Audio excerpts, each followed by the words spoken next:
தென் அமெரிக்க நாடான வெனிசுலா நாட்டில் சக்தி வாய்ந்த நிலநடுக்கம் ஏற்பட்டிருக்கிறது. வெனிசுலா நாட்டினுடைய தலைநகர் கேராகஸிலிருந்து சுமார் 160 கிலோமீட்டர் தொலைவில் இந்த நிலநடுக்கம் ஏற்பட்டிருக்கிறது. ரிக்டர் அளவுகோலில் இது 7.2 பதிவாகி இருப்பதாக அமெரிக்க புவியியல் ஆய்வு மையம் இதனை தெரிவித்திருக்கிறது. பொதுவாக 6 ரிக்டருக்கு மேலே இருந்தாலே அது சக்தி வாய்ந்த நிலநடுக்கமாகத்தான் கருதப்படும். இது 7.2 என்பது மிக மிக சக்தி வாய்ந்த நிலநடுக்கமாகவே பார்க்கப்படுகிறது.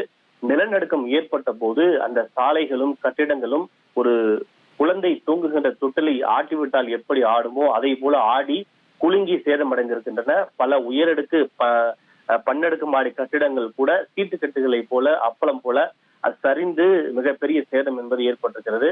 சாலைகளில் சில மக்கள் நடந்து செல்லும் போது கூட திடீரென நிலநடுக்கம் ஏற்படும் போது அந்த சாலைகளே ஆடக்கூடிய காட்சிகள் எல்லாம் கூட வெளியாகி கொண்டிருக்கின்றது. இந்த நிலநடுக்கத்தில் மிகப்பெரிய அளவுக்கு சேதங்களும் உயிரிழப்புகளும் ஏற்பட்டிருக்கலாம் என்று அந்த நாட்டினுடைய விஞ்ஞானிகள் தெரிவித்திருக்கிறார்கள். இருப்பினும் எத்தனை உயிரிழப்புகள், சேதத்தினுடைய மதிப்பு என்ன என்பதை அறுதியிட்டு அவர்கள் கூறவில்லை. ஆனால் காட்சிகளை வைத்து பார்க்கின்ற போது மிகப்பெரிய அளவில் பொருட்சேதம் ஏற்பட்டிருக்கும், உயிரிழப்புகளும் ஏற்பட்டிருக்கலாம் என்று விஞ்ஞானிகள் கருதுகிறார்கள். இதற்கு அடுத்தும் கூட நிலநடுக்கம் வருவதற்கான வாய்ப்பு இருக்கிறது. எனவே பொதுமக்கள் எச்சரிக்கையாக இருக்குமாறு தெரிவித்திருக்கிறார்கள். எனவே பொதுமக்கள் வீடுகளுக்குள் செல்லாமல் சாலைகள், தெருவுகள், அதே போல மருத்துவமனைகள் போன்றவற்றில் பொதுமக்கள் தொடர்ந்து தஞ்சம் அடைந்திருக்கிறார்கள்.